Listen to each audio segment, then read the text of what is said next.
हिंदवी स्वराज्याचे सरसंस्थापक छत्रपती शिवरायांना मानाचा मुजरा करतो। भारतीय राज्यघटनेचे शिल्पकार भारतरत्न डॉक्टर बाबासाहेब आंबेडकर यांना मानवंदना अर्पित करतो। ज्यांनी शिवबांना घडवलं ते आई जिजाऊ माँसाहेब, ज्यांनी राज्यकर्ता कसा असावा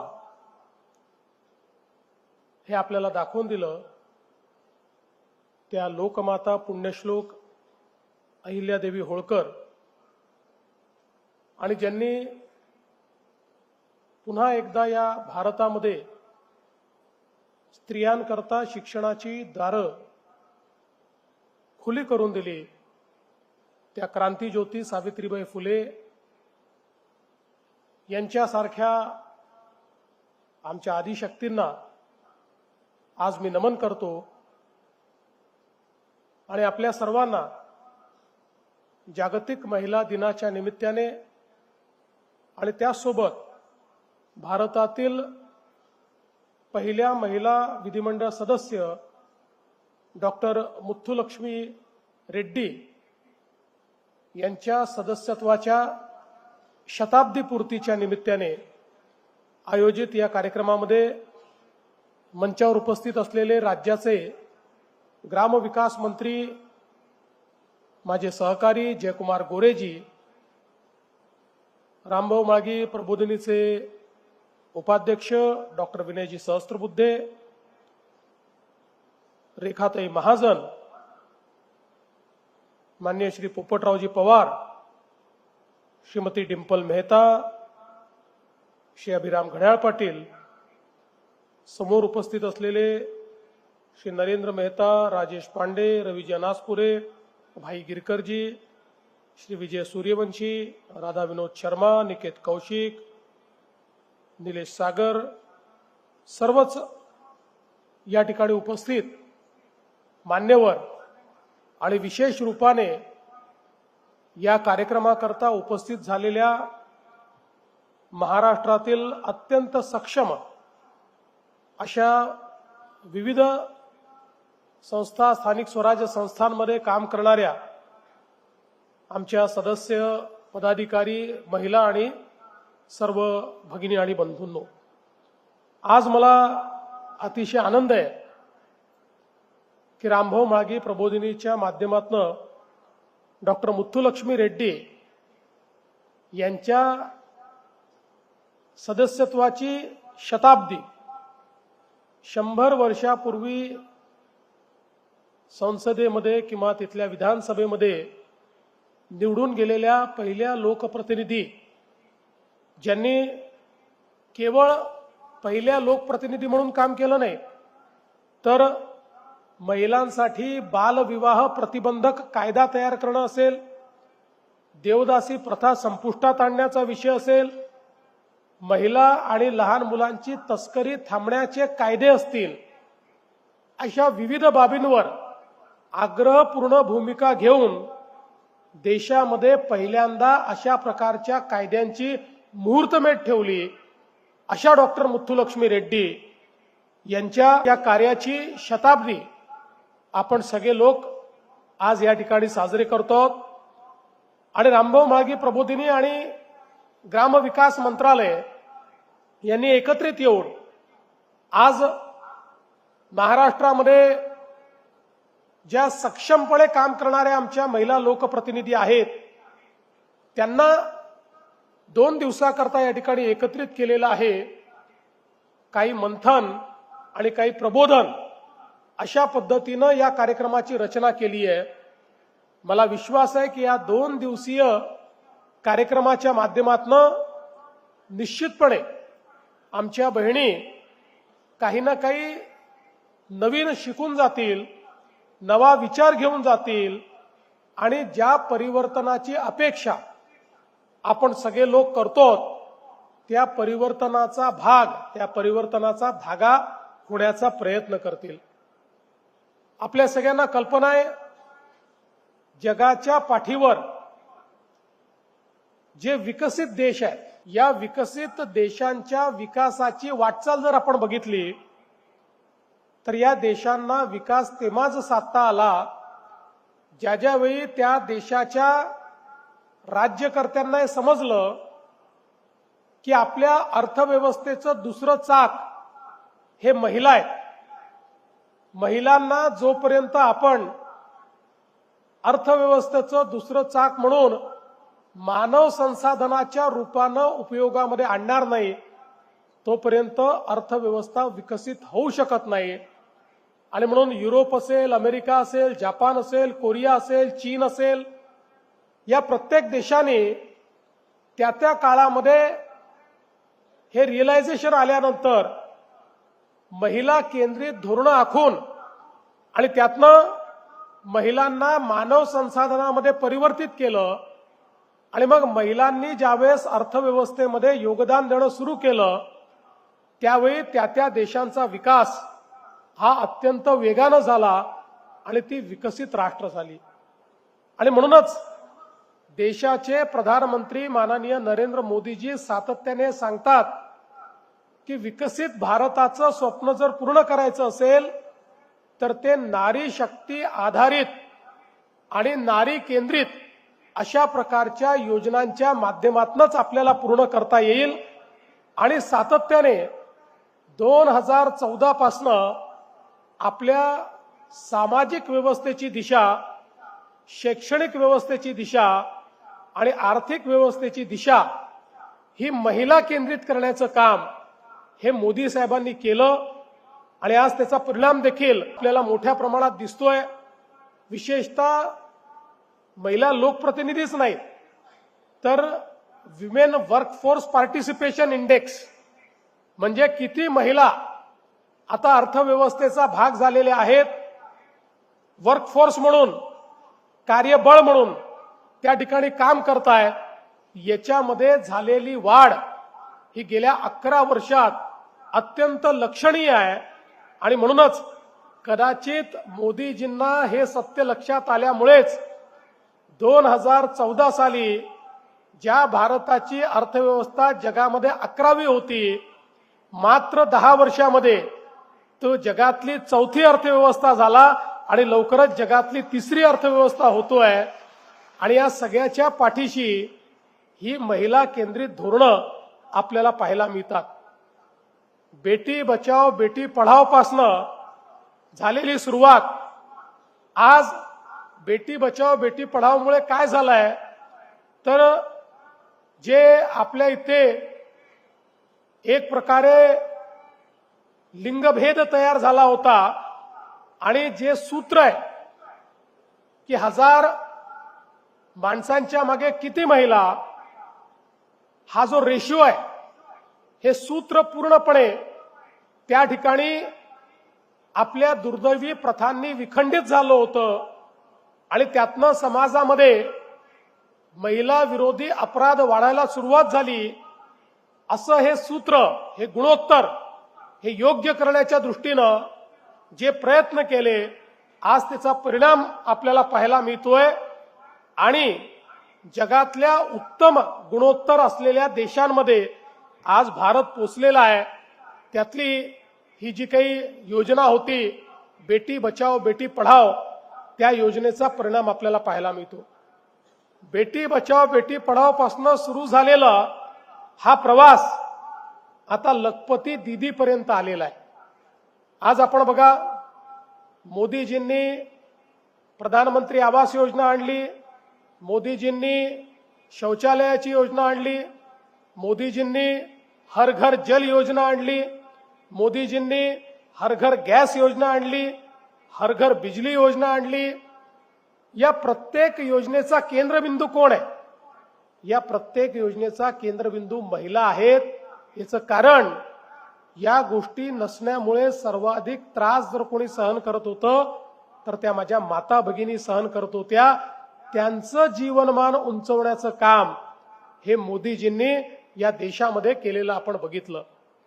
आणि आता तर 2029 लोकसभेच्या ज्या निवडणुका होतील त्याही या देशामध्ये एक नवीन क्रांती आणणार आहेत. देशाच्या लोकसभेत पहिल्यांदा 33% महिला खासदार म्हणून निवडून जाणार आहेत. हे याकरता महत्वाचं आहे. स्थानिक स्वराज्य संस्थेमध्ये तर महिलांचं आरक्षण झालं, पण आजही विधानसभांमध्ये आणि लोकसभेमध्ये आपण जर बघितलं तर महिलांचं पार्टिसिपेशन हे कमी आहे, त्यांचं प्रतिनिधित्व हे कमी आहे. पण मला विश्वास आहे की 2029 नंतर या देशाची वाटचाल ही महिला केंद्रित लोकशाहीकडे जाणार आहे, हे मात्र मला निश्चितपणे दिसतं आहे. आपण बघा, ज्याचा उल्लेख या ठिकाणी विनयजींनी केला किंवा गोरे साहेबांनी केला, मलाही आठवतं या देशामध्ये जेव्हा पहिल्यांदा स्थानिक स्वराज्य संस्थांमध्ये महिलांना आरक्षण देण्यात आलं, त्याची पहिली निवडणूक ही महानगरपालिका जिल्हा परिषदांची 1992ची निवडणूक होती. आणि मी देखील पहिल्यांदा 1992 साली नगरसेवक म्हणून निवडून आलो. आणि मला आजही आठवतं की त्यावेळी ज्या भगिनी आमच्याकडे सोबत निवडून आल्या होत्या, विनयजी, 90% भगिनी अशा होत्या 92 साली की ज्यांचे पतीच काम करायचे. त्या महिला त्या ठिकाणी सहीपुरतं मर्यादित होत्या, उपस्थितीपुरतं मर्यादित होत्या. पण 1997 साल उजाडलं, मी पुन्हा निवडून आलो, महापौर झालो. 5 वर्षात चित्र बदललं होतं आणि 5 वर्षामध्ये ही संख्या थेट 50-60% अशी पोचली होती की 50-60% सक्षम महिला निवडून आल्या होत्या, ज्या पतीकडे पाहून नाही तर स्वतः निर्णय करायच्या, ज्या स्वतः सर्व काम त्या ठिकाणी करायच्या. आणि त्यानंतर मी सातत्याने 2002, 2007 हे बघायला लागलो. आज मला महानगरपालिकांमध्ये तर ही परिस्थिती पाहायला मिळते की 90-95% महिला या सक्षमतेनं स्वतःच्या भरोशावर काम करतात. जिल्हा परिषदांमध्ये देखील जवळपास 70-80% महिला या स्वतःच्या भरोशावर निवडून येतात, स्वतःच्या भरोशावर कामकाज करतात. अजूनही ग्रामपंचायतीमध्ये आमच्या ज्या सरपंच महिला आहेत त्यांच्यात ही संख्या 60-65% आहे. पण मला विश्वास आहे की ती दरवेळेस वाढते आहे आणि येत्या काही काळामध्ये आपल्याला सरपंच पती हे पद पूर्णपणे त्याचं उच्चाटन झालेलं पाहायला मिळेल आणि कोणी आपल्याला सांगताना दिसणार नाही की मी सरपंच पती आहे. अनेक तर पती असे महाभाग आहेत, मी सरपंच आहे म्हणून सांगतात. आम्ही त्यांचं स्वागत केल्यानंतर कळतं की त्यांची बायको सरपंच आहे, ते नाहीच आहे. पण मला असं वाटतं की ही जी काही एक ट्रान्झिशन आहे, या ट्रान्झिशनचं अर्थ काय आहे? अनेक वेळा तुम्हाला जमणार नाही असं आपण सांगून देतो आणि जबाबदारी देत नाही. पण जबाबदारी दिली तरच परिवर्तन घडतं, हे या महिला आरक्षणाने दाखवून दिलं आहे. आणि मला तर अतिशय आनंद आहे की आमच्या नागपूर महानगरपालिकेत आम्ही यावेळी महिला राज केलाय. महापौर महिला, उपमहापौर महिला, स्थायी समिती अध्यक्ष महिला आणि सर्व समित्यांच्या अध्यक्ष देखील महिला, असा महिला राज हे पूर्णपणे आमच्या महानगरपालिकेत आज पाहायला मिळतं. आणि आता 50% आरक्षणामुळे सगळ्या महानगरपालिकांमध्ये पुरुष सदस्य अल्पसंख्याक झाले आहेत. कारण 50% आरक्षणाच्या वॉर्डात तर महिला निवडून येतातच, पण अनेक महिला सर्वसाधारण जे वॉर्ड आहेत त्या वॉर्डातनं देखील पुरुषांना हरवून निवडून येतात. त्यामुळे आपण जर बघितलं तर जवळपास सगळ्या स्थानिक स्वराज्य संस्थांमध्ये 55%, 56% आणि काही ठिकाणी तर 60% आज महिला लोकप्रतिनिधी आपल्याला पाहायला मिळतात, ज्या अत्यंत सक्षमपणे त्या ठिकाणी काम करतात. मला या निमित्ताने हे सांगावंसं वाटतं की शेवटी कोणीही नेतृत्व गुण घेऊन जन्माला येत नाही. असे फार कमी लोक असतात बोटावर मोजण्या इतके की जे कदाचित आईच्या पोटातनंच नेतृत्व गुण घेऊन येतात. पण सामान्यतः 90-95% लोकांना संधी द्यावी लागते. ती संधी त्यांच्यातले नेतृत्व गुण तयार करते. ती संधी त्यांना एक अशा प्रकारचं व्यासपीठ देते की ज्यातनं त्यांचं नेतृत्व तयार होतं. आणि म्हणून सगळ्यात महत्वाचं जर काही असेल तर ही संधी मिळणं हे अत्यंत महत्वाचं आहे. आज आपण उमेदच्या संदर्भात या ठिकाणी बोललो. महिला बचत गटांचं जे काही कार्य आपल्या महाराष्ट्रात सुरू झालं आणि आज जवळपास कमी अधिक प्रमाणात 2-2.5 कोटी आमच्या महिला या बचत गटांशी जुडलेल्या आहेत आणि त्यातल्या 90% ऍक्टिव्हली जुडलेल्या आहेत आणि कुठल्या तरी व्यवसायाशी त्या संलग्न होत आहेत. सगळ्यात महत्वाची गोष्ट आम्ही नेहमी अशी सांगतो की आम्ही खूप वेगवेगळे कार्यक्रम चालवतो. जवळपास 25 एक आमची महामंडळ आहेत. या सगळ्या महामंडळातून आम्ही कर्ज देतो. लाभार्थी कर्ज घेतात, कुठला तरी व्यवसाय करतात आणि मग त्यातलं कर्ज ते परत करतात. पण जवळपास या सगळ्या महामंडळांमध्ये कर्ज परत येण्याची जी काही क्षमता आहे, प्रोसेस आहे किंवा जे काही कर्ज परत येतं साधारणपणे 50% लोक कर्ज परत करतात, 50% डिफॉल्टर होतात. पण महिला आधारित जेवढी कर्ज आम्ही देतो 99.99% कर्ज परत येतं. 100%च येतं असं मी म्हटलं तरी खोटं होणार नाही. कधीही महिला कर्ज घेऊन कर्ज बुडवलं आहे असं आम्हाला लक्षात आलं नाही. कर्ज घेतल्यानंतर चांगल्या महत्वाच्या ज्या गोष्टी करतात ते घेतलेलं आहे त्या गोष्टी करतात. पुरुषांना कर्ज दिलं तर अनेक वेळा आमच्या लक्षात येतं की कर्ज तर घेतलं एका व्यवसाय करता, गाडी घेतो म्हणून, आणि त्यातनं घरचं लग्नच करून टाकलं, अजूनच काही दुसरं करून टाकलं, गाडी ती आलीच नाही. पण महिलांच्या बाबतीत असं कधी आढळत नाही. उलट त्याच्यावर सक्षमतेनं 2 पैसे कसे वाचवता येतील अशा प्रकारचा प्रयत्न आमच्या महिला करतात. आणि म्हणूनच आज आपण बघा केवळ 1.5 वर्षाच्या कालावधीत महाराष्ट्रामध्ये जवळपास 37 लाख आमच्या भगिनी या लखपती दिदी झाल्या आहेत.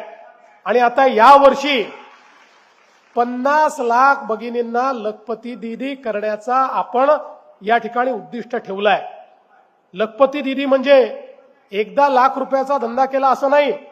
लखपती दिदी म्हणजे जी व्यवसायातनं दरवर्षी ₹1,00,000 वर उत्पन्न मिळवते अशी आमची लखपती दिदी.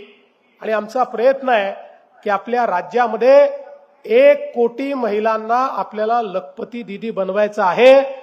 आणि यामध्ये महिला जनप्रतिनिधी ज्या आहेत त्यांची भूमिका ही सगळ्यात महत्वाची आहे. त्यांनी जर पुढाकार घेतला तर अत्यंत वेगानं हे काम आपण पूर्ण करू शकतो.